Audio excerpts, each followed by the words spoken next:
They told me my wife's memory was an eyesore. She died under that tree. I planted it for her, sat beside it every day.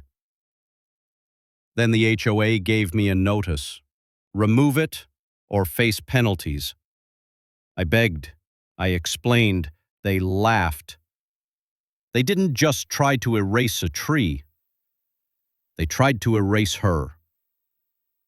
So I gave them something they'd never forget. If they wanted war over a patch of land, I'd bring the shovel. It was a quiet spring morning when I first moved into Pinecrest Lakes, a quiet suburban community tucked behind rolling hills and clean white fences. I was 52 then, and the happiest man alive. My wife, Laura, was still with me, always humming, always smiling, always reminding me to live, not just survive. We bought the house together. 2 stories, wraparound porch, and a big front yard where Laura planted lavender and hydrangeas with her bare hands. I remember her saying, "This will be our forever home." And I believed her. Then cancer came. Quiet, cruel, stealing her away day by day. She fought for a year. And then, one June evening, with the sun melting into orange and purple, she sat with me under the old maple tree we'd planted together when we moved in. She held my hand, said she loved me, then closed her eyes. That was her last breath. The world changed after that. I buried her ashes under that tree. I placed a plaque there. For Laura, the love that grew roots. Every morning I sat beneath it with my coffee, speaking to her like she never left. The tree stood tall, her memory, her spirit, her shade. But 3 months later, a letter arrived.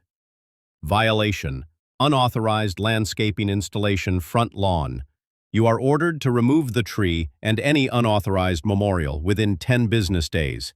Signed, the Pinecrest Lakes Homeowners Association. At first, I thought it was a mistake. Surely they didn't know. Maybe a new manager, a clerical error. I called the HOA office. "Hi, this is Daniel Carter from 1149 Willow Bend. I just received a notice, something about a tree removal." A woman on the other end, flat voice, replied, "Yes, Mr. Carter. That tree in your front yard is not in compliance with Pinecrest's landscaping standards." "That's my wife's memorial tree," I said softly. "We planted it together. Her ashes are there." A long pause. Then, "We're sorry for your loss, but the guidelines apply to all residents." Click. No discussion, no empathy. I couldn't sleep that night.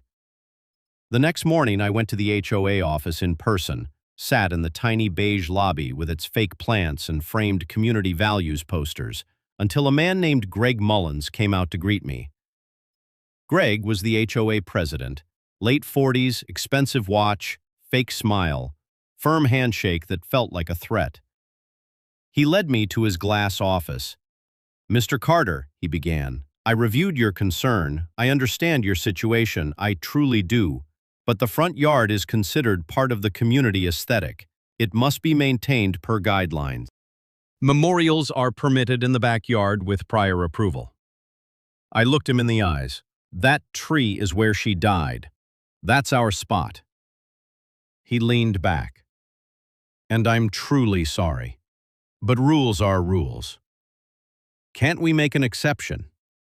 He folded his hands. "If we allow yours, we'll have to allow everyone's." I stared at him. Everyone didn't lose Laura. He gave a tight smile. "I'll give you until the end of the month." I walked out shaking. That tree wasn't a rule violation. It was my lifeline. For the next few days, I tried everything. Petitions, letters, I knocked on neighbors' doors asking for support. Some offered sympathy, others shrugged, afraid of going against the HOA. I saw fear in their eyes, fear of fines, fear of violation letters, fear of Greg. One neighbor, Eleanor, a sweet widow from 3 houses down, whispered to me, "They forced me to repaint my door because it was too red. They think they own us." By the final week of the month, I received another letter. Failure to comply will result in daily fines and legal escalation. I sat under the tree that night, looked up at the stars, and I knew. They were never going to let Laura rest in peace. So I decided, if they wanted war over a tree, I'd give them something far worse. They wanted to erase her, I erased them first. The day I received the final warning, I didn't cry, I didn't argue, I didn't beg. I got up early, had my coffee under the tree one last time, ran my fingers across Laura's plaque, and kissed the bark like I was kissing her forehead. And then I went to work. Not on the tree, on them. You see, Pinecrest Lakes wasn't just a neighborhood. It was a fortress run by paper tyrants. The HOA had rules for everything. The shade of your window blinds, the type of bird feeder you could use, even the number of lawn ornaments allowed. I spent the next few nights digging through public records, pulling up deeds, covenants, past lawsuits. Turns out, Pinecrest's HOA had crossed lines before, fined a veteran for flying the U.S. flag, sued a single mother over a small vegetable garden. They had enemies, and I was ready to become their worst one yet. But I needed more than anger. I needed leverage. I started attending their HOA board meetings, quietly, sat in the back, took notes, watched. Greg Mullins ran the room like a CEO, smug, confident, barking orders like he was managing a Fortune 500 company instead of a neighborhood of retirees and young families. That's when I noticed something strange. Every time major landscaping or maintenance projects were discussed, like fence repairs, sidewalk upgrades, or lawn contracts, Greg would always steer the conversation toward a single company, Silver Lawn Inc. He insisted they were the most affordable, most professional, and fully vetted. But I'd done my research. Silver Lawn Inc. was owned by Greg's cousin, a total conflict of interest. And I had the proof. At the next board meeting, I waited until the room was quiet, then stood up. "I have a question," I said calmly, holding up the Silver Lawn paperwork. "Why is this company getting every HOA contract when they charge nearly 18% more than other bidders?" Greg turned pale. "That's not relevant to, it's relevant to every homeowner's dues," I cut in, "especially since your cousin owns the company." The room gasped. Someone murmured, "What?" Greg tried to laugh it off, but the whispers started. People were listening, finally. That night, I emailed the entire neighborhood the full PDF report. Next day, the HOA forum exploded.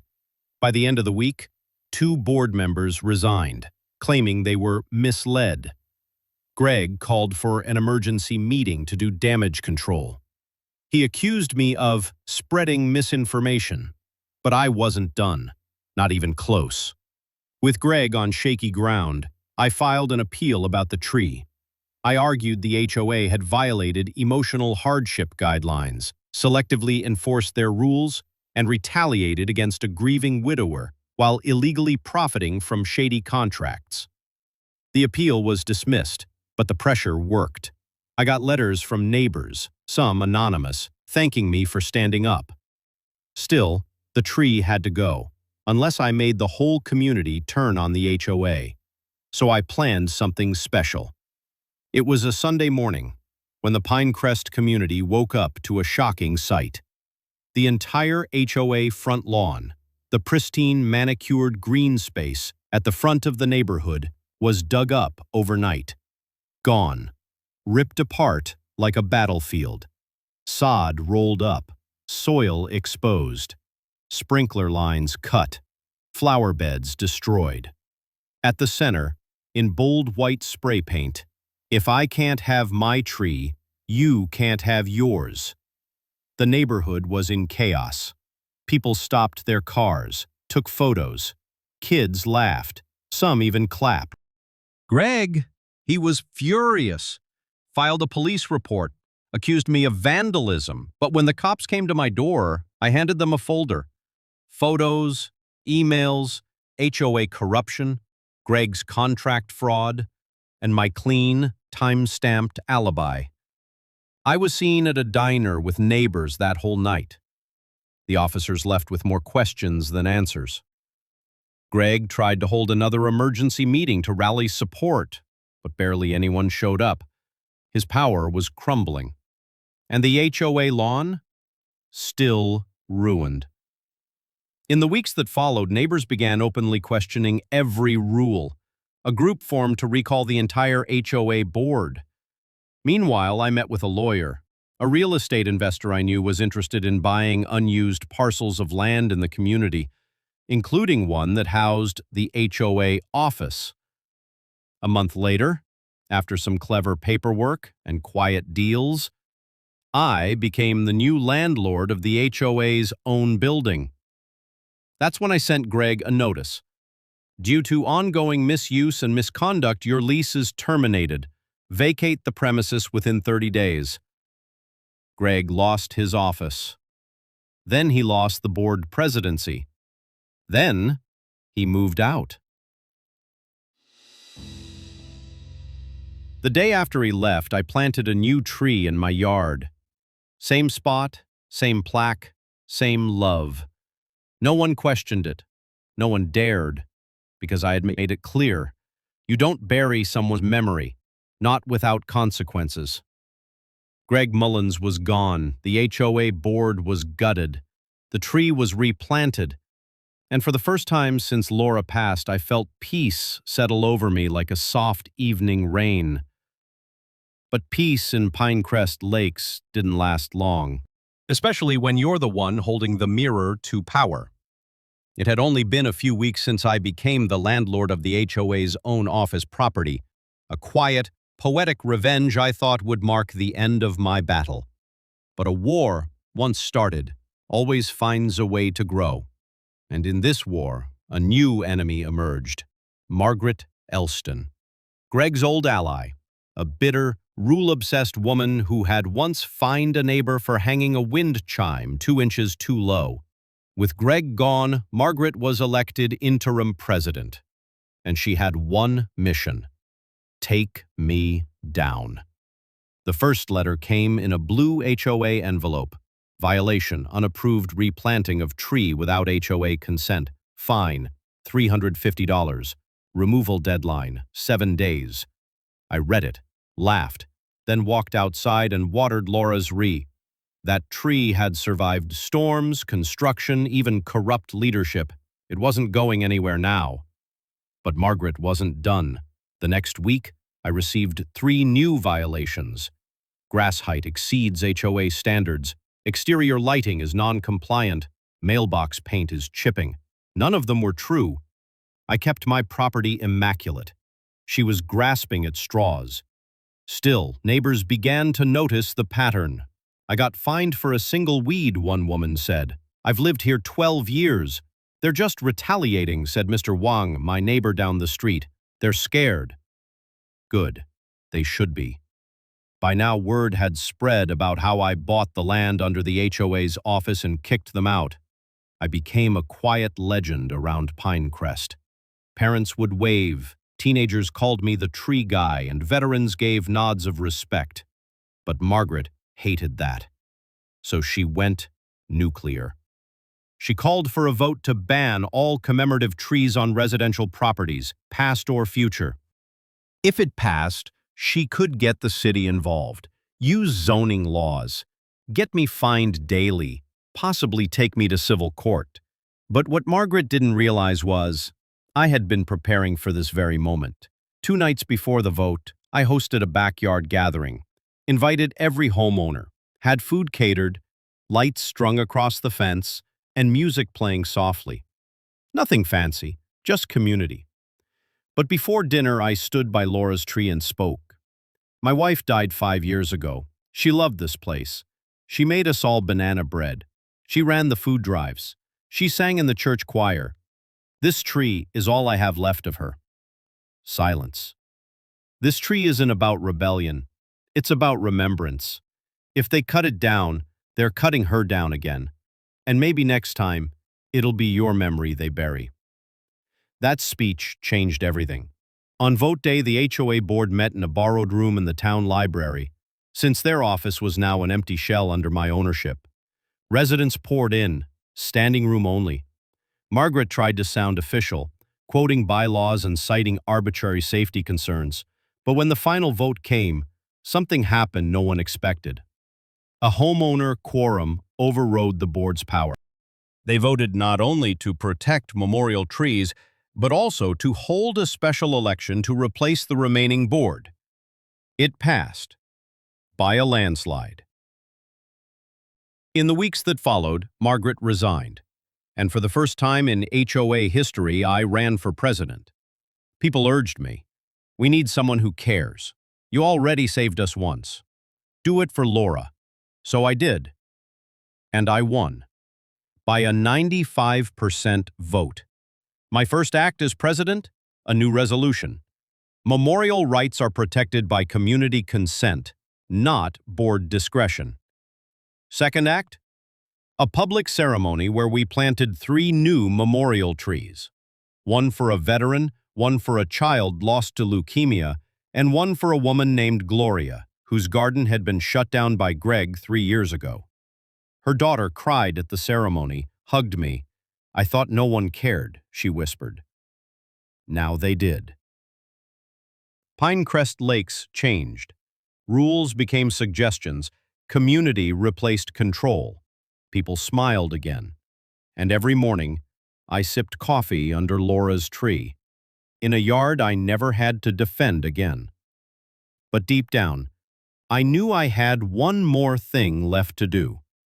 A final tribute for her, for peace, and for every homeowner who was ever silenced. The tree that taught them love. The HOA no longer ruled Pinecrest Lakes.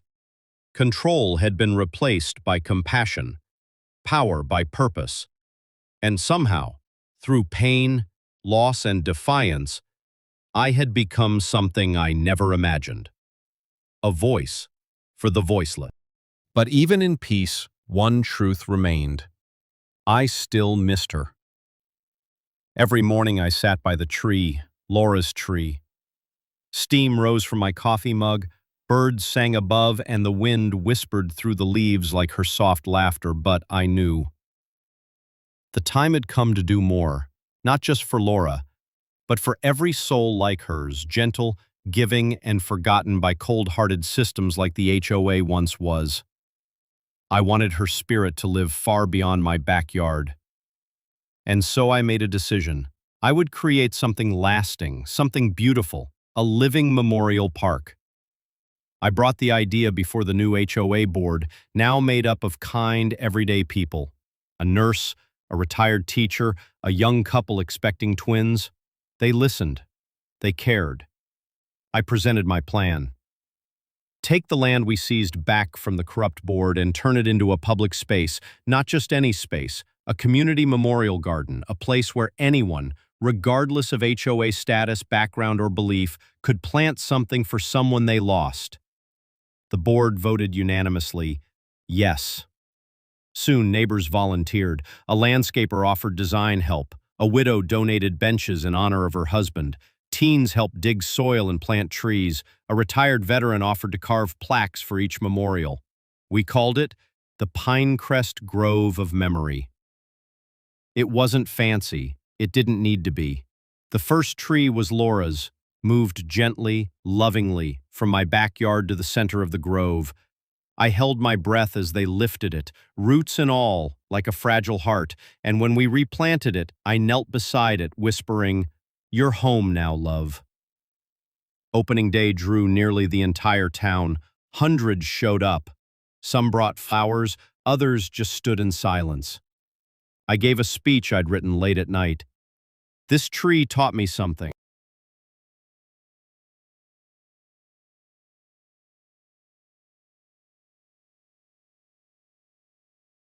It reminded me that love outlives loss, but only if we let it grow. Today, we take back what cold rules tried to take from us: humanity.